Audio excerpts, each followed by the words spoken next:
Checking. Samasta jana kalyane niratam karunamayam namami chinmayam devam sadgurum brahmavidvaram.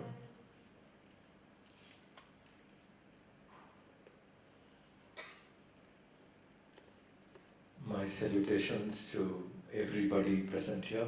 Pranam.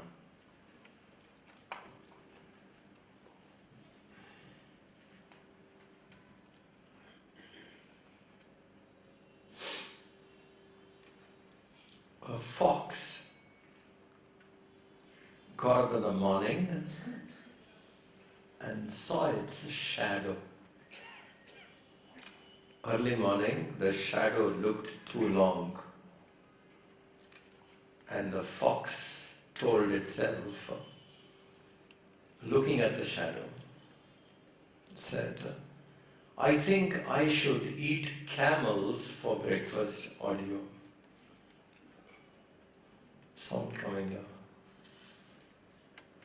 Maybe that should be off. Yeah. Looking at the shadow, the fox told itself, I will eat camels for breakfast. A small fox. Huge camel. And camels for breakfast. And the fox went around searching for camels, couldn't find any. And it was noontime. The fox saw the shadow. In noontime, the shadow is small. And the fox said, rats will do. Rats will do. What the fox does is it overestimated itself in the morning and by noontime came into reality. What we do, we underestimate ourselves. Unless we come across a master who tells us what we are actually. How many of us have underestimated ourselves? We don't even know what we are capable of. We don't even know we are divine.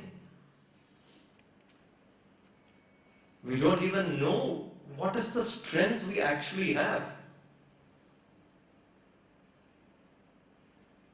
And we live life that way. That's why for many people, life looks a great struggle, which should not be. It is only reason the struggle is so intense is an echo comes back.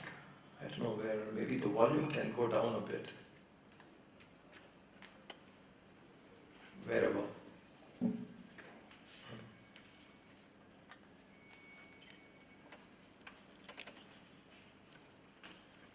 The struggle is intense because absence of knowledge. Life becomes so difficult, only reason is this.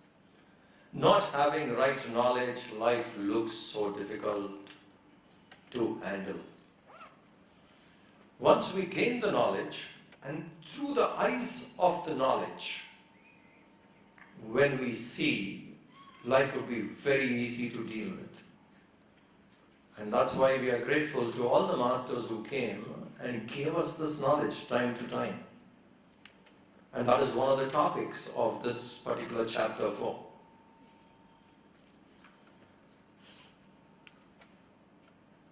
This chapter is called Jnana Karma Sannyasa Yoga. Jnana, knowledge, karma, action, sannyas, detachment. How knowledge plays a vital role in performing right action, and how even to that right action we should know to be detached. The title itself is so inspiring. Knowledge, action, detachment. those who learn this. Performing action, staying where we are, in the business world, in the corporate world, in the family, and in the political field, wherever we are.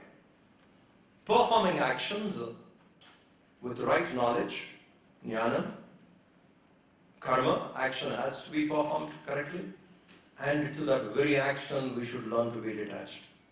This is the title of the 4th chapter, which gives us a very clear insight into how these three, once we gain, we can apply intelligently in our own life and make our life much better.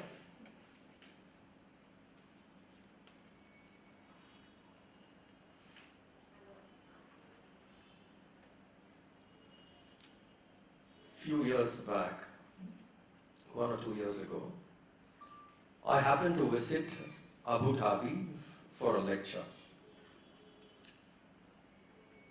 There somebody, one of the devotees of Gurudev, shared a very inspiring,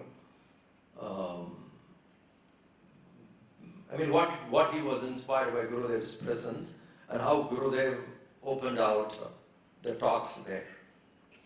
So when he went to Abu Dhabi, some of them, the local sheikhs, etc., one of them asked him, "Why did you come here?" Why? To convert people into Hinduism? This was the question. Gurudev's answer was, "We have too many people in Hinduism. I am not interested to convert more. We have a sizable population is there." Then why did you come? He said, "I came here to tell you, stand straight, you're standing upside down." Think of it. Going to Abu Dhabi, in their place, the fearless sannyasin tells them, "You're standing upside down. My visit, the purpose is to tell you, stand straight." So they didn't understand what he was saying. He went out and he said, "For animals, everything is horizontal. The hunger, the head, the hunger, the belly, everything horizontal. For man, priority must be head, then the heart, then the stomach, and then things which are below the stomach." This is his talk. And he says, "You people are standing upside down. Your priorities are all misplaced. To go there all alone to that crowd, saying your priorities are misplaced. For you, pleasure comes first, then comes stomach, food, etc. Then a bit of heart, and last is the head." And in a way, that is true. Most people have their priorities all mixed up. Something so simple, what I actually need to do in life, I give importance to it in the end. See how much the priorities are mixed up. These three, knowledge, action, detachment, is something which we should know much before in life, isn't it? Which is so essential for us in life. But when do we learn? What is the priority for learning that?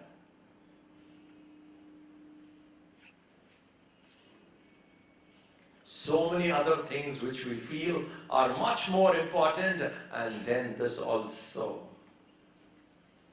If we have this, all other things are so easy. And this is such an important aspect, spiritual unfoldment. And the 4th chapter talks about it. We shall straight away get into the text. Please start. Om Shri Paramatmane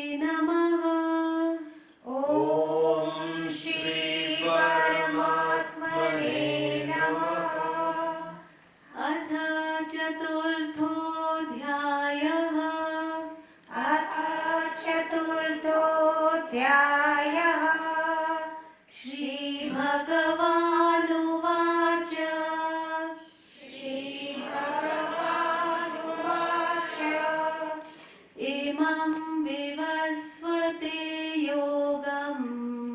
Imam vivasvate yogam. Proktavanaham avyayam. Proktavanaham avyayam. Vivasvan manave praha. Vivasvamanave prava. Manorikshvakave bravit. Manurikshvakave bravit. Once again. Imam vivasvate yogam. Proktavanaham avyayam.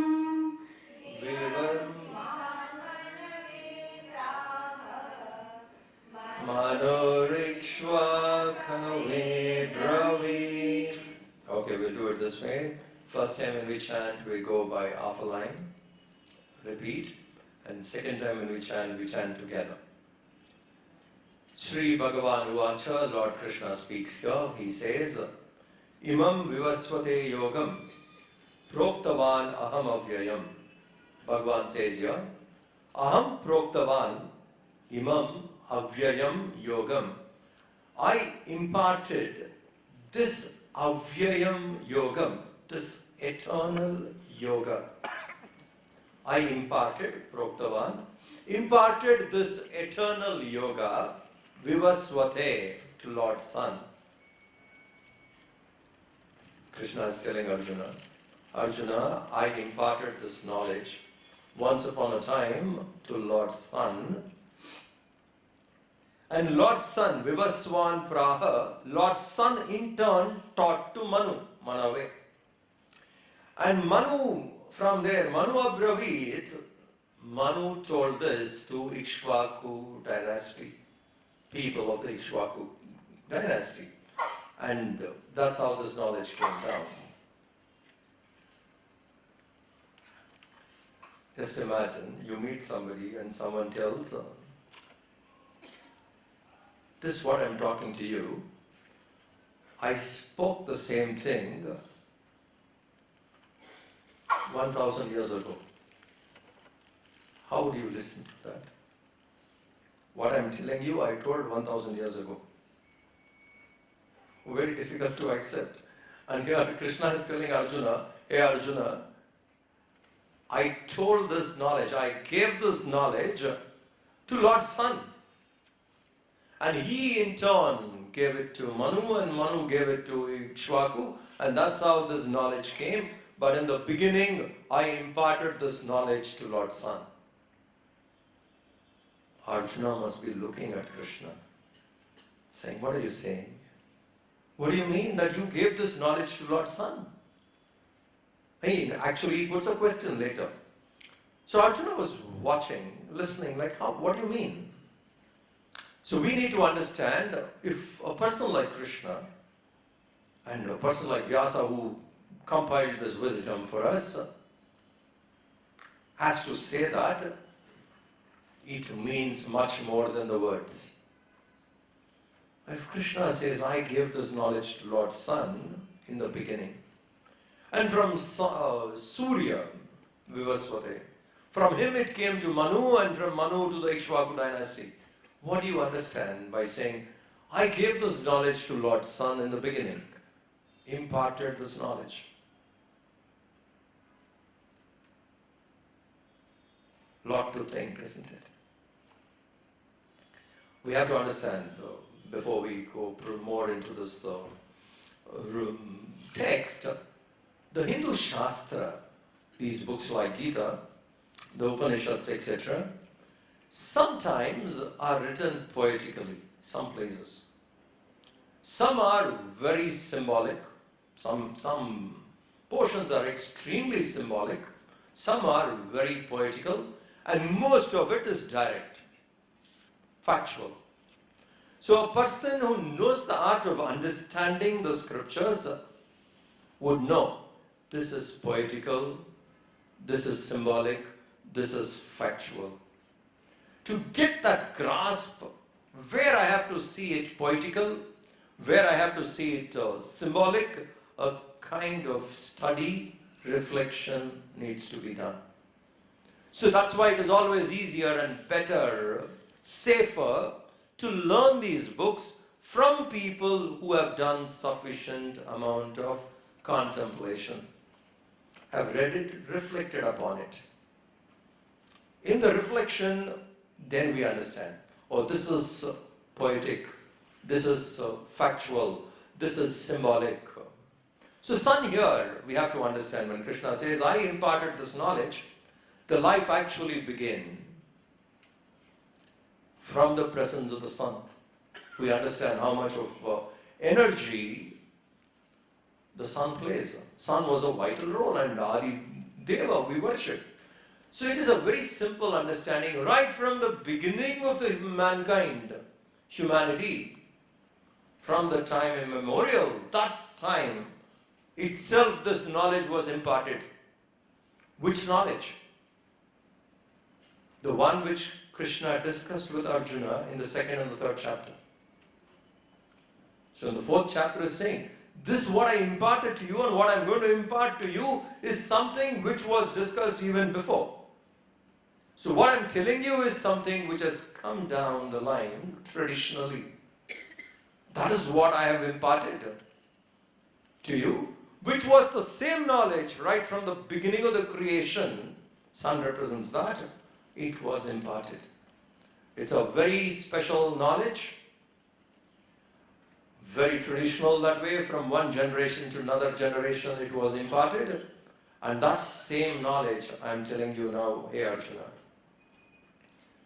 So we have to understand the discussion what we have now and what we're going to discuss further.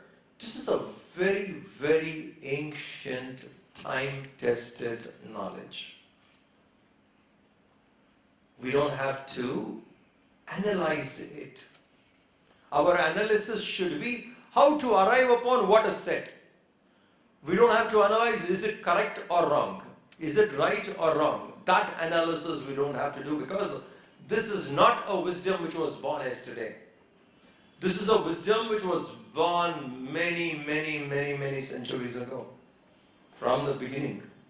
This has been there. So there have been many people who have come, tested it, went through it, analyzed it. So our job would be like, if there are some brilliant statements when we come across this, we should know how this is truth. Let me find out. Not this can't be truth. There's an approach. This is said. How can this be? Let me see. Let me find out how it is. Rather than to take up a stand, no, this can't be. Because there have been a population who has gone through this, every generation, and they have accepted.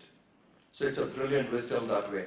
So here, just reassuring that fact to Arjuna, saying, Arjuna, don't think I told you something now. What was told is something which was told so many thousand years ago. It's not a new age stuff where you need to take it with a pinch of doubt. Is it true? How can it be? No. This is something which has been tested for a long time. Continuing. Next verse. एवं परम्परा प्राप्तम्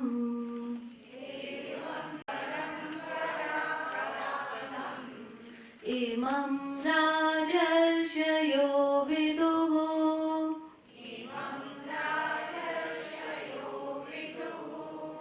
सकाले नेह महता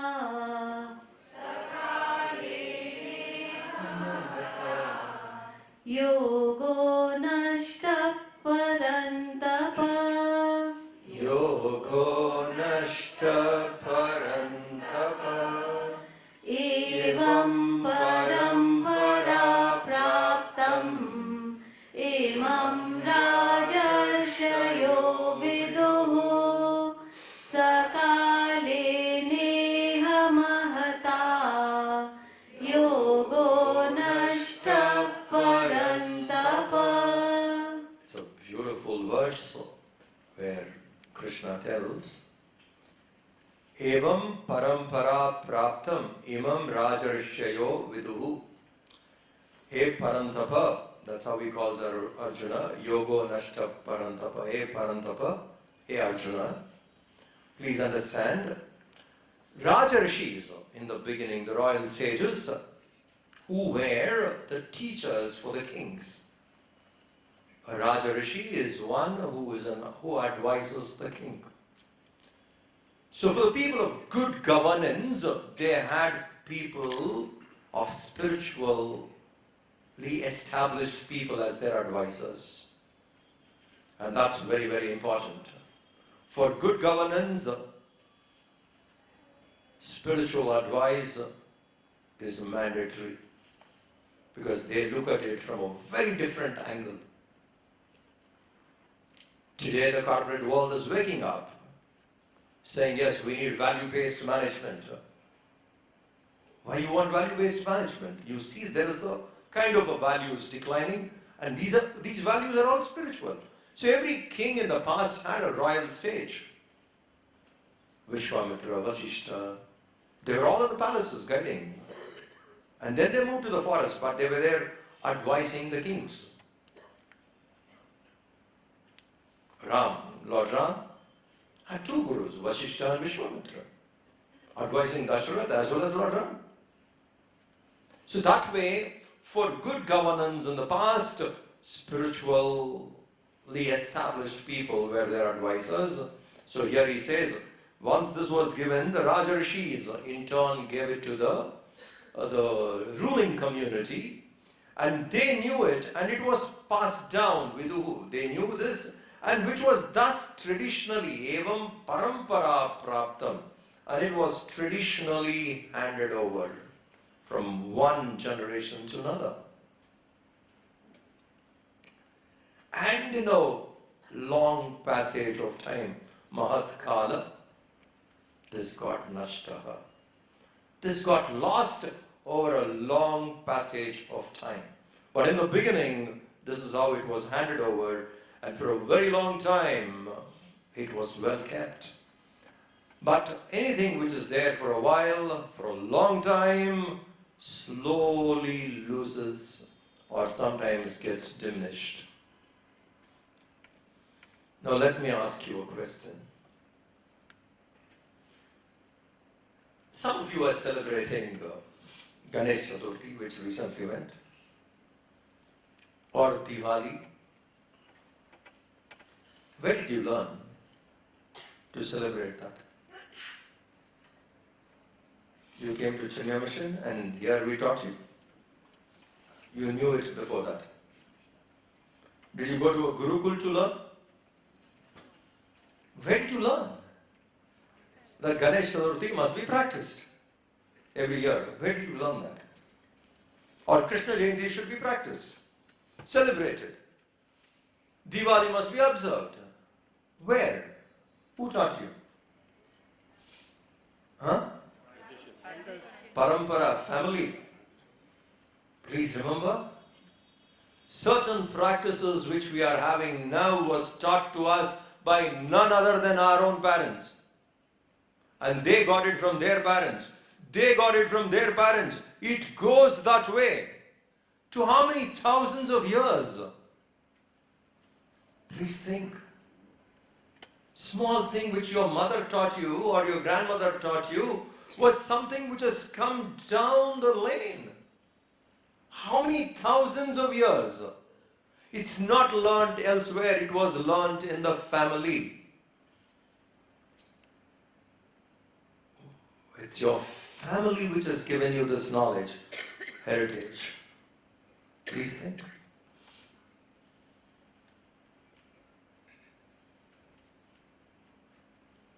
Today, we are discussing now how this great knowledge can be lost, nashtaha, how it goes away. Please think. Certain things which you saw your mom practicing, your dad practicing, you picked up. Culture, traditions, spiritual values, good habits, mannerisms. we picked up. Did you pick up everything from them? All the spiritual, traditional practices they were following? Not all. You felt what was convenient for you. These things are fine, these are not necessary. You deleted some of it, which your parents were following.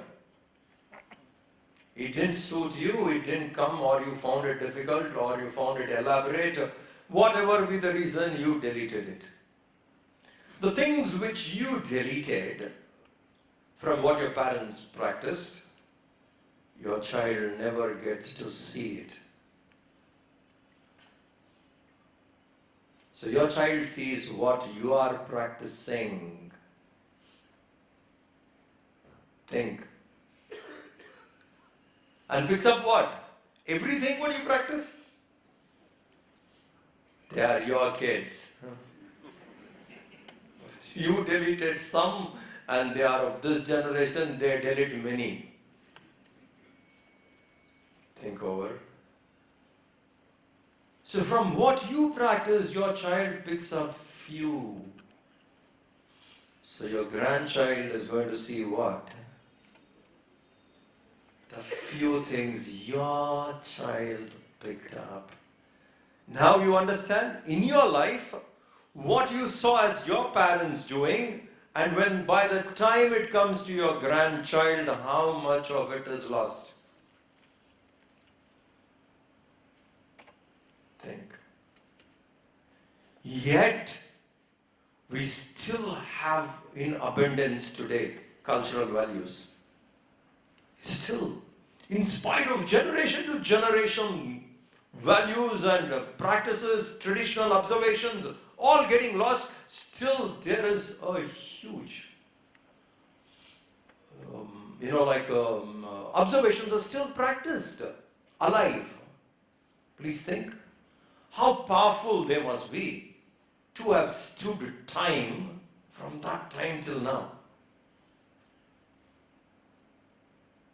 We should realize that when we come up with something, simple example, 1947 India got independence, and after 1950 Republic, and we started hoisting flags on 26th January and 15th August. Even when I was a child, that was something which was more compulsory, and we used to see in most of the houses there used to be a flag hoisting. A beautiful thing. One day you remember the country, and it's so nice for the children in the family to see the elderly man going there and hoisting a flag, which was done, most of the families did. To implement that, 3 generations, 60 years, we are finding it difficult today. What is Independence Day today? Government holiday. Huh? The value of it down 60 years is so difficult to implement. When is your Ganesh Chaturthi coming from? 60 years? 90 years? 6,000, 7,000 years till there. When we think of this, the method which these rishis brought certain things and saw to it that the common man could practice it till date, they must be the best management people, know how to implement and see that it is handed over, and it has come till today. So it is very, very important for us that we realize we are the link. Something precious has reached to you. Till now, it has reached you. Take that responsibility and make sure it is handed over to the next. If we don't do that, we are part of that kalena, mahat kalena nashtaha. In long period of time, this is nashtaha, it gets lost. if I don't hand it over to the next generation, to the members in the family itself, let us say, then this which has come slowly gets lost. So he says in the beginning, I gave this to Lord's Son. From the beginning onwards, this knowledge has come down, and it has come down the ages, and the royal sages, the people who advise the governance, and they in turn came, but it does happen. Certain things are lost in a long period of time. So there are ages when these values slowly miss out, go away, not there in common man's life. And then it is the inbuilt system of this culture, which Krishna himself talks in the coming verses, throws up somebody brilliant, comes back and restores most of it. And then we continue again. Can you imagine? Just that's so stunning. Things which we practiced 5,000, 7,000 years ago, some of it is still alive and still practicing and still makes sense. Implementing something for 7,000 years down the lane.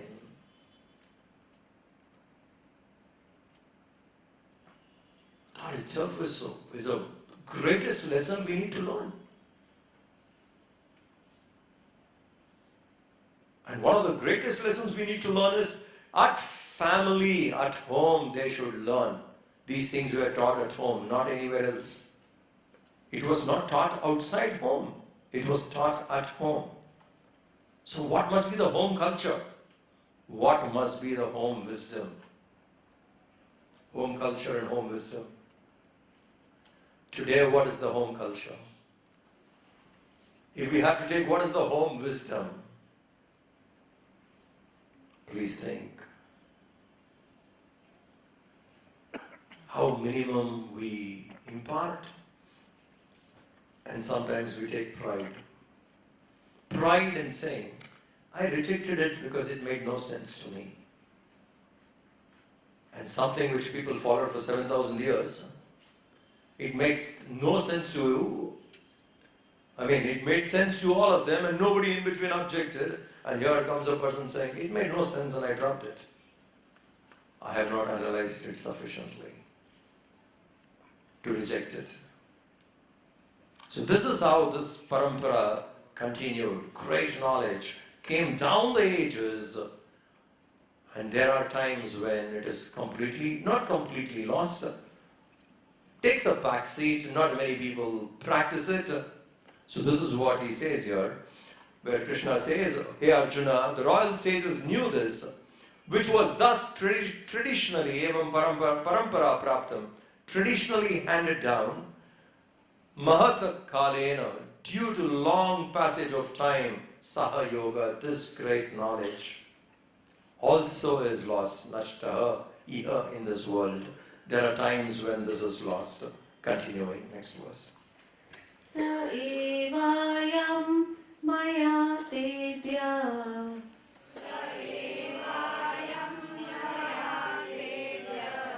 yoga prokta puratanaha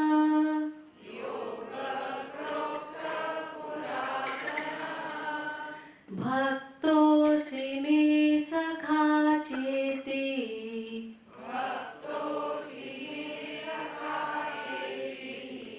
rahasyam yetaduttamam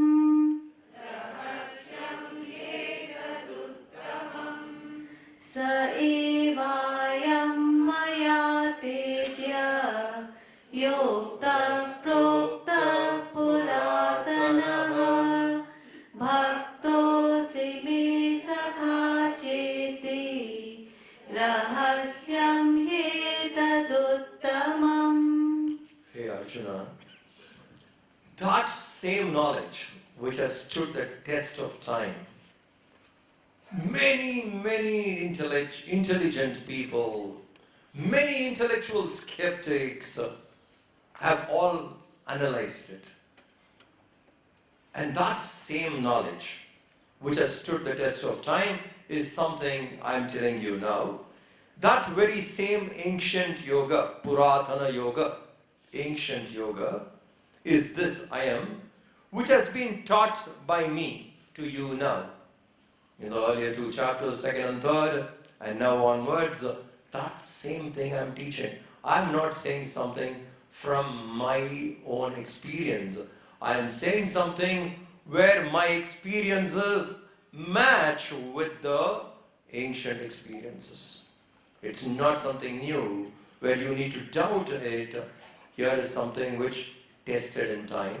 The same thing I'm telling you. Why do I tell you this? Why am I telling you this? That precious knowledge which has come down the ages, I'm telling you now. Hey Arjuna, why do you think I'm telling you? Because he says, you are my friend and a devotee. Two beautiful things he's saying. I'm imparting this knowledge to you, Arjuna, because you deserve it. And you have the necessary qualification. And you will grasp it well. Why? Because you are my friend.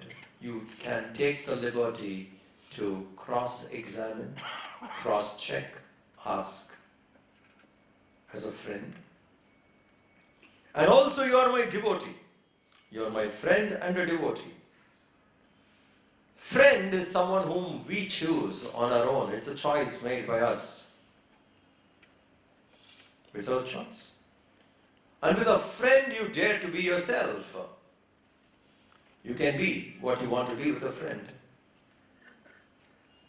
So there's openness between you and me, and that is very important, and you are also my devotee. Now what we need to understand here is, let's not approach God with fear. That only distances. Reverence is fine, not fear. Sometimes people mistake reverence and bring in fear. Fearing God. I have great reverence for God. That's beautiful. I'm scared of God. No. Fearing God distances. It keeps us far away. And it is really sad. Sometimes when people say, above all is a God-fearing person, as a compliment. Above all, when you introduce someone saying, Swami is a nice person, this, and more than anything else, is a God-fearing person. God-fearing person, no. You have reverence for God is beautiful. You have devotion for God is beautiful. Fear, no. It distances. Because something very close is God, and that distance only will delay us recognizing that which is very close. Fear distances it away. So he's telling, you're my friend. And also you're my devotee. A kind of a qualification where the student is very open and also has that devotion. Because you have these two, it would be easy for me to inform this or impart this knowledge, because you can take liberties in asking the right question, and also you're a devotee, you would know to listen intensely. Because you qualify with these two, hey Arjuna, I am imparting this knowledge to you. What is that knowledge? Which came down the ages. The moment Krishna said, Arjuna, you are my friend, Arjuna must have relaxed. Because he actually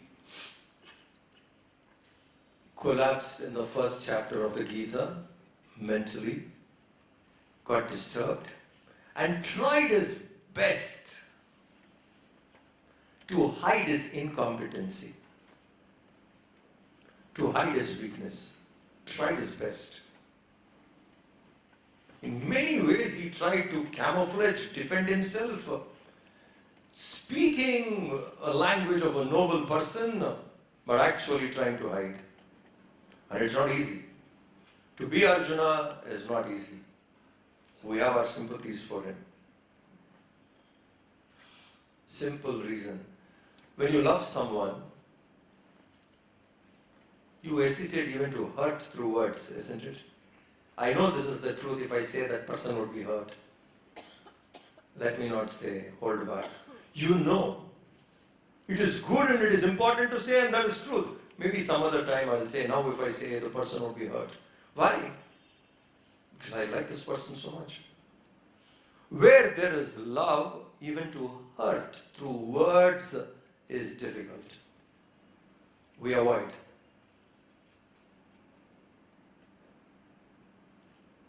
Leave alone punishing. That is even more difficult. Arjuna, not hurting, not punishing, he has to kill some of the people whom he loved. You think that is easy? Go take the life of a person who is very dear to you. Think of it. Not easy. The grandfather, his teacher, these are the people Arjuna really loved. They're very dear to him. And they are on the enemy ranks and he has to handle it. What is right has to be done there, and there he wants to escape. And he tried his best to hide his weakness, his incompetency, his self-doubt. All that Krishna never said a word and looked at him. At some point of time, Arjuna realized, I tried my best to mask myself, but this man in front of me was removing one mask after another. Whatever I wear, he pulled it off. I tried another one and he pulled it off. He knew what I am actually now. That I tried lying him, I tried being clever and cunning, and he was pulling it off continuously. So Arjuna must have felt, what does he think of me? In his opinion, what am I? A liar? An incompetent person? Tried to hide, wore masks in front of him to defend myself. And this is what Arjuna did. Pushing all that aside, Krishna tells, hey Arjuna, I am telling you this because you are my friend. Our friendship still stands. What a reassuring statement for someone who was lying to you. Think. Not only that, he says, you are my devotee. I have not seen you anything else. Don't worry about all things which you said. I still look at you as my friend and my devotee. That stands. It doesn't matter. Other things which you said, I have dropped it. I am not looking at you that way. You are my friend. You are my devotee. Arjuna must have regained confidence. That one statement from the Lord would have brought back self-worth. Must have felt better about himself. Thank God he still considers me as his friend. Thank God he still considers me as his devotee for whatever I was trying. Must have felt very reassured, and then gathers himself to ask a question. Now that you have said, I'm your friend, I have something to ask you. Please clarify this, and Arjuna puts a question. Yeah.